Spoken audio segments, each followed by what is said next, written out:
All right, team, eyes on all screens. The person in blue, they're moving fast. Confirmed. Subject heading east.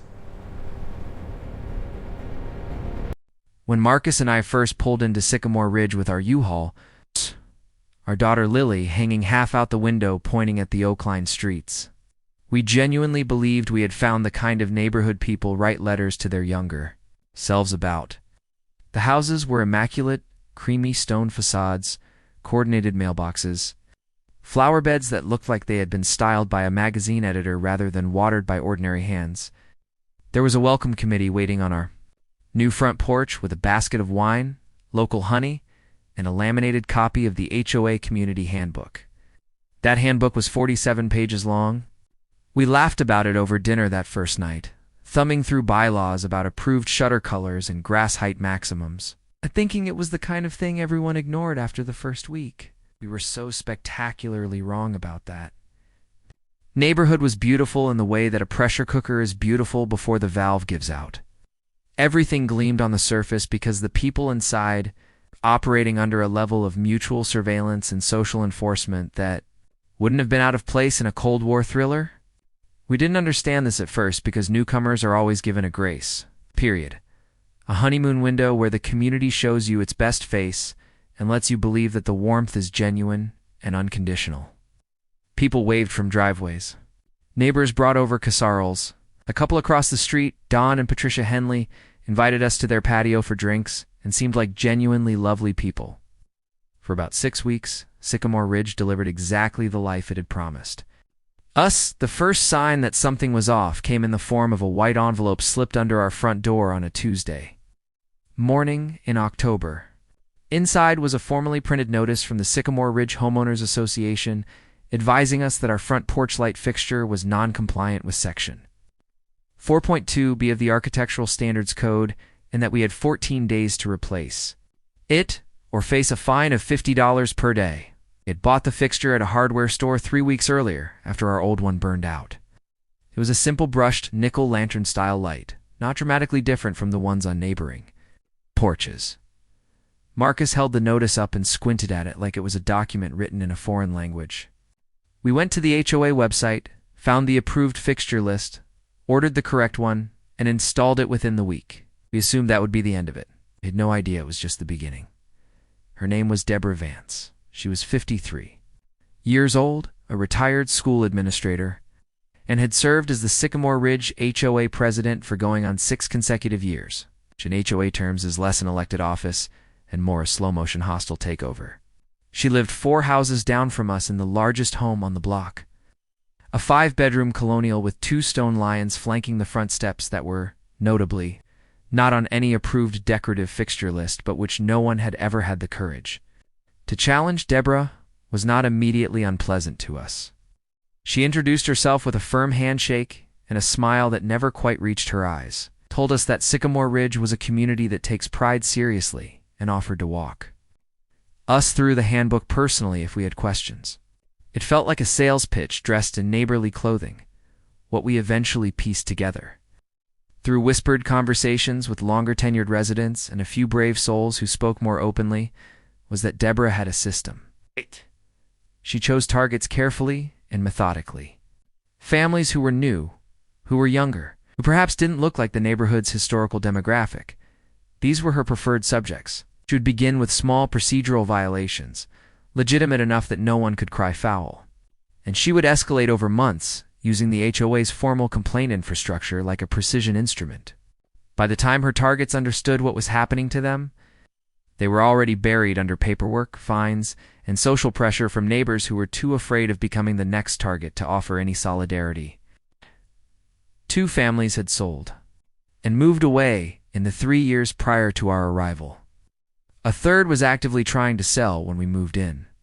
The husband tight-lipped about it, but his wife unable to hide the exhausted relief on her face when she mentioned it to me once over. The fence.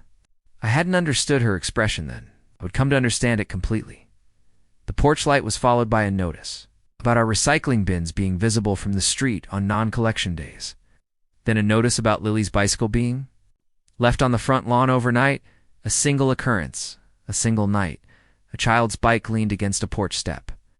Each notice came in that same crisp, white envelope, each one a little more formal, a little more specific in its threatened consequences. Marcus wanted to fight back immediately, to show up at an HOA board meeting and make a scene. Convinced him to stay calm, stay documented, and stay strategic. I had no idea then how important that decision would turn out to be. There is a particular cruelty in using a child as the instrument of your grievance against their parents. And Deborah Vance wielded that cruelty with a precision that still makes my stomach turn when I think about it. Lily was 11 years old. That spring, curious, loud in the best possible way, the kind of kid who collected stray cats and interesting rocks in equal measure and narrated everything. She did with the running commentary of a nature documentary host. She had made 2 close friends on our street within the first month, a girl named Sophie from 3 houses down, and a boy named Theo, whose family lived on the corner. The 3 of them were inseparable in that easy, frictionless way that only children can manage. Their friendship built out of nothing more than proximity and shared enthusiasm for being alive.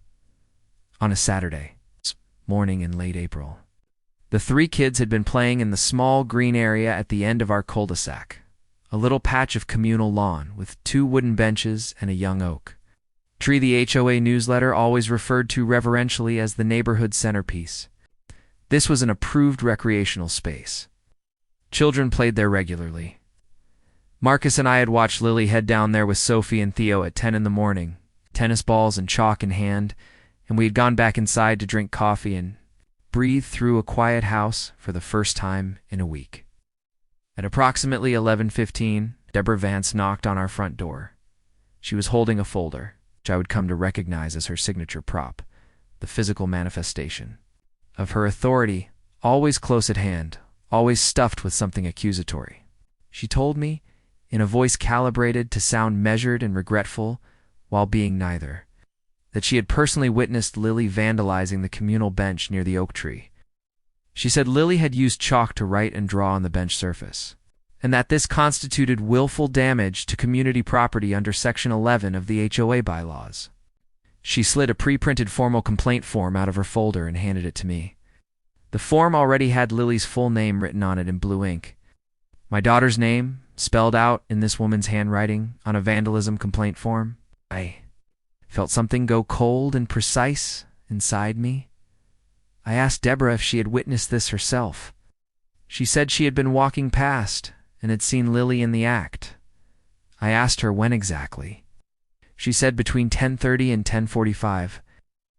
I thanked her and closed the door. Then I walked down to the cul-de-sac, where all 3 children were still playing. The communal lawn bench clearly visible and bearing exactly 0 chalk marks of any kind. The bench was completely clean.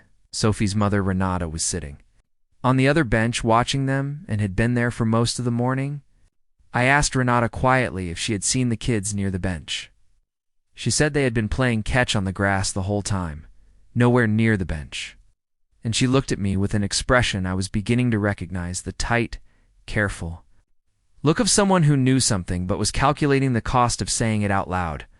I took photographs of the clean bench with my phone, time-stamped every angle I could think of. I took a photograph of all 3 kids playing in the grass.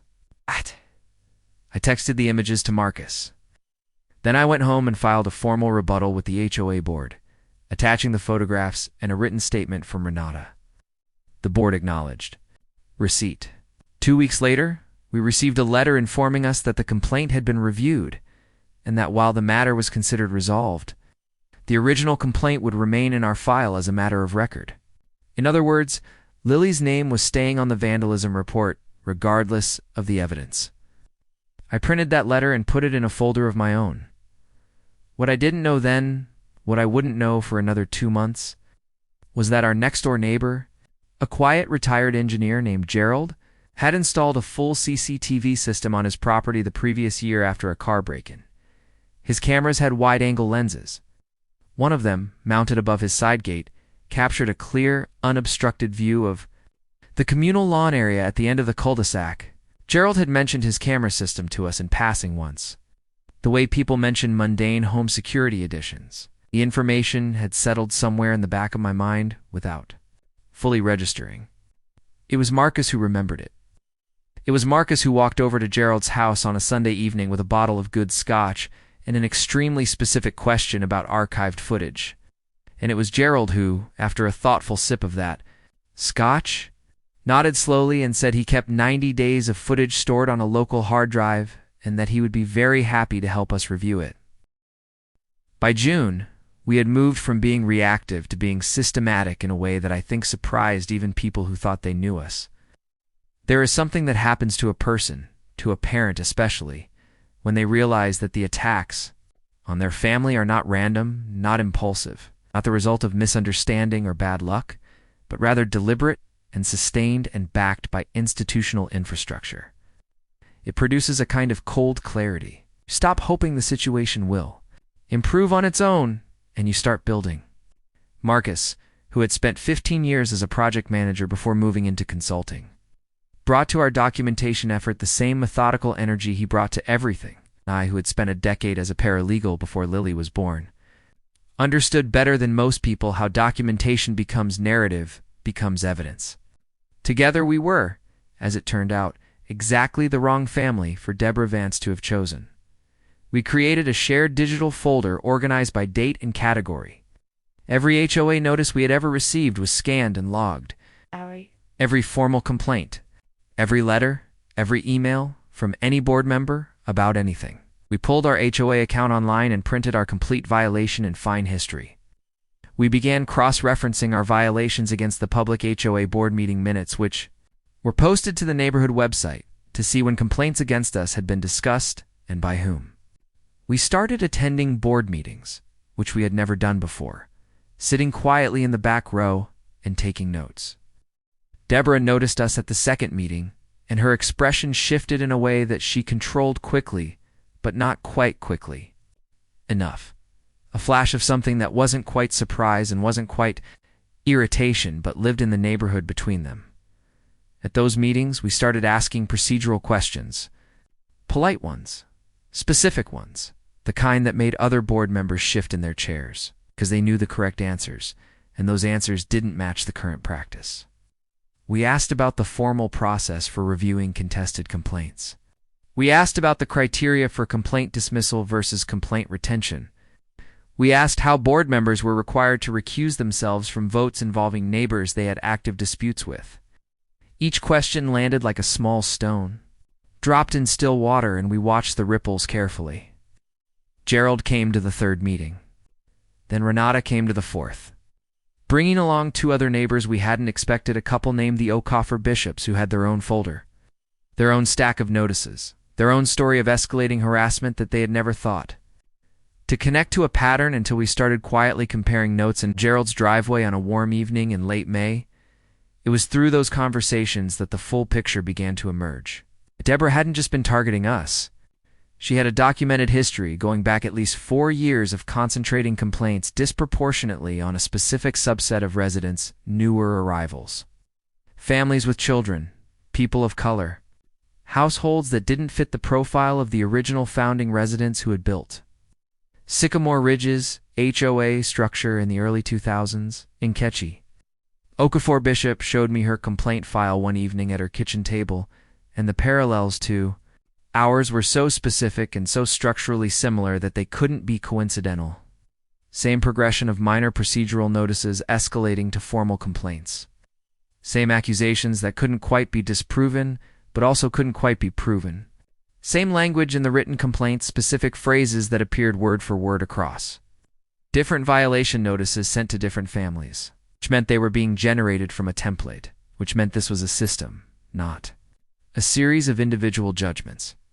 We reached out to a local attorney who specialized in community association law and paid for a 1-hour consultation. He confirmed what we had suspected. If we could demonstrate a pattern of selective enforcement, that is, that HOA rules were being applied unequally to certain residents based on protected characteristics, we had the foundation for a legitimate legal challenge.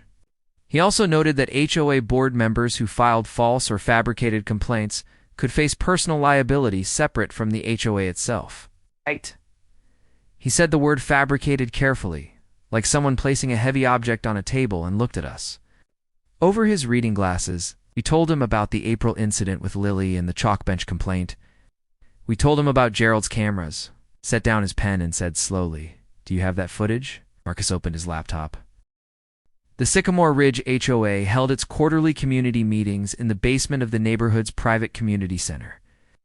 A converted Victorian building with low ceilings, fluorescent lighting, and a projector screen that doubled as a presentation. Surfaced for the annual budget review and a backdrop for the Christmas photo the board sent out every December. Attendance at these meetings was usually sparse.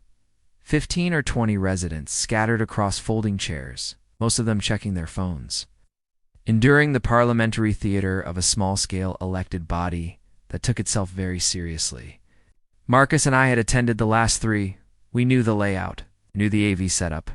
We had spoken to the volunteer AV technician, a good-natured retiree named Phil, who managed the projector and sound system, and who had, during one of those earlier meetings, cheerfully shown Marcus exactly how the HDMI input worked, and which buttons on the laptop to push to mirror the display, the night before the July meeting. Marcus and I sat at our kitchen table until nearly 1 in the morning preparing. The footage Gerald had provided us showed the communal lawn area with timestamp clarity across the entirety of the morning of April 27th. The morning. Deborah had filed her complaint against Lily. The footage showed all 3 children arriving. At 10:08 a.m., playing catch. Drawing chalk drawings on the sidewalk pavement, the actual pavement, not the bench, laughing, being 11 years old. It showed them for the entirety of the morning, completely ignoring the communal bench. It showed the communal bench, pristine and untouched, in clear high definition. And at 10:41 a.m., it showed Deborah Vance walking along the path at the edge of the green, pausing, looking at the children, and then continuing past without stopping, without speaking to anyone. Without witnessing anything because there was nothing to witness, no chalk on any bench, just 3 kids and their rubber ball in the morning sun. We had also, through careful review of the footage from a different day in March, found something we hadn't been looking for. 3 weeks before the bench complaint, Gerald's camera had captured footage of someone, a figure in a light jacket and dark pants. Face partially turned away from the camera, writing on the wooden slat of the communal bench with what appeared to be a marker. Then walking briskly away. The figure was not clearly identifiable in this piece of footage. The jacket and posture were suggestive but not conclusive. We did not include this in our primary presentation. We gave it to our attorney, who gave it to someone with better forensic video tools, and we left that thread for later. The bench footage alone, the footage of nothing happening, a clean bench and 3 innocent children, was enough for the meeting. We had also prepared a statistical summary, working from the publicly available complaint records that the HOA was required to maintain, in which, as dues-paying members, we were entitled to access and request copies of. Marcus had built a simple spreadsheet mapping every formal complaint filed in Sycamore Ridge over the past 4 years against the demographics of the households against which they'd been filed. The numbers were stark. Households with at least 1 non-white resident had received on average 4.2 formal complaints per year. Majority white households averaged 0.7, newer residents defined as having joined the community within the past 3 years received complaints at 3 times the rate of longer-tenured residents. These were not subtle numbers. They were the kind of numbers that, presented cleanly on a screen, made people in a room go quiet. We printed everything. We had it organized in binders, one for our attorney, who would be attending the meeting, and one for each of the 4 other families who had agreed to stand with us. We had written and rehearsed our statements. We had contacted the local housing authority and 2 investigative journalists we'd found through our attorney's recommendation, both of whom had indicated interest in the story pending what unfolded at the meeting. We had done every single thing we could think of to make sure that when the moment came, it would be conclusive and documented and irrefutable and witnessed. Lily went to bed at 9 o'clock, unaware of all of it, and I sat on the edge of her bed after she fell asleep and looked at her face in the lamplight and felt something so fierce and clear and quiet move through me that it didn't even have a name. The July meeting was called to order at 7 p.m. The room was more crowded than usual. Word had circulated, the way it always does in a neighborhood that runs on whisper networks. that something was happening, that the Delacroix family and several others were planning to raise formal concerns that there might be a confrontation. Chairs had been added in, 2 extra rows. Deborah Vance sat at the center of the board table in her usual position, folder in front of her, reading glasses on. A performance of composed authority so practiced it had become indistinguishable from the real thing. She glanced at us when we came in and looked away immediately. The same controlled non-reaction she always performed. I noticed the folder in front of her was thicker than usual. Marcus went directly to the back of the room, where Phil was setting up the AV equipment, and spoke quietly to him for about 3 minutes. Phil nodded, took Marcus's laptop, connected the HDMI cable, and tested the input switch. On the projector screen at the front of the room, a desktop image appeared briefly. Gerald's footage paused at 10:08 a.m., the communal lawn green and sun-drenched and empty, before Marcus minimized it. Phil gave a thumbs up. Marcus took a seat next to me in the 3rd row. The meeting proceeded through its regular agenda, with an unusual stillness in the room. The kind of stillness that happens when a large group of people are collectively holding their breath without knowing exactly why. Deborah moved through old business with brisk efficiency. When she reached the segment of the meeting designated for resident concerns, 4 hands went up simultaneously. Ours, Nkechi Okafor Bishop's, Gerald's, and Renata's. The board member facilitating the concerns portion hesitated visibly before calling on me first. I stood up and I spoke clearly, and I did not raise my voice. I began with April 27th. I described the complaint. I described Lily. I described the photographs I had taken of the clean bench that same morning in the formal rebuttal we had filed and the letter we had received informing us that Lily's name would remain on the complaint record regardless of our evidence. I said that we had subsequently obtained surveillance footage from a neighbor's security system that covered the communal lawn area during the entire relevant time period. I said the footage directly contradicted the complaint filed by the HOA president, and then I nodded at Marcus. The footage played on every screen in that room. The projector at the front, the small mounted television on the sidewall used for overflow viewing, Phil had connected them all. Every screen in the Sycamore Ridge Community Center showed the same thing at the same time. My daughter, 11 years old, drawing chalk flowers on a sidewalk pavement in the April sunlight, the communal bench untouched and clean behind her, and the timestamp in the corner reading 10:08 a.m. through 11:22 a.m. without a single frame of interruption. Then it showed Deborah Vance walking past at 10:41, pausing, looking at the children, walking away. And then it showed nothing. No vandalism, no chalk, no incident of any kind, and the footage ended at the moment. I had walked down to collect Lily for lunch. The room was completely silent in a way that rooms almost never are. Not the silence of people waiting, but the silence of people processing something that has rearranged the furniture of their understanding. Several board members were not looking at the screen. Several were not looking at anything. Deborah Vance was very still. The folder was still on the table in front of her, but her hands were no longer touching it. Our attorney stood up next and summarized the statistical analysis in 6 minutes, projecting the complaint data spreadsheet and walking the room through the numbers with the calm, methodical tone of someone who does not need to perform outrage because the facts themselves are performing it. Then, Nkechi Okafor Bishop stood and read a prepared statement covering a 2-year history of targeted enforcement against her family. Then Gerald, then Renata. Each statement was timed, sourced, documented. The attorney had reviewed all of them. What followed was not an explosion. It wasn't the shouting confrontation I had imagined on sleepless nights in the weeks before. It was something quieter and more permanent than that. 2 board members asked to be excused from the meeting. A third, a man named Robert, who had always been the most procedurally minded of the group, moved that the board convene an independent review of complaint practices, with an external community association auditor within 30 days. The motion was seconded before he had finished the sentence. It passed 4-1. Deborah Vance cast the single opposing vote from a face that had gone completely blank. She resigned from the board 11 days later. submitting a one-paragraph letter citing personal reasons and the desire to focus on family.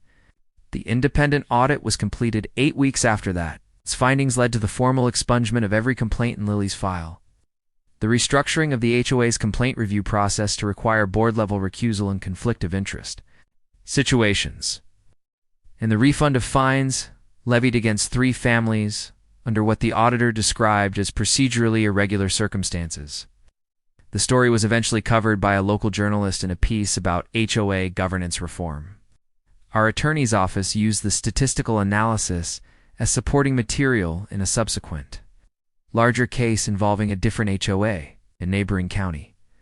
Lily never knew the full scope of what happened until she was 16 and found the binder in the garage one afternoon and came to find me in the kitchen with it held open at the complaint page, her 11-year-old name staring up at her in Deborah's blue ink. I told her all of it then, at the kitchen table, and watched her expression move through surprise and anger and something thoughtful at the end. She asked me what the most important thing we did was. I told her we wrote everything down. She looked at the binder and nodded slowly, the way she nods when she is filing something away somewhere important. She has her father's instinct for systems and her own particular brand of relentlessness, my daughter. Deborah Vance, I sometimes think, never stood a chance.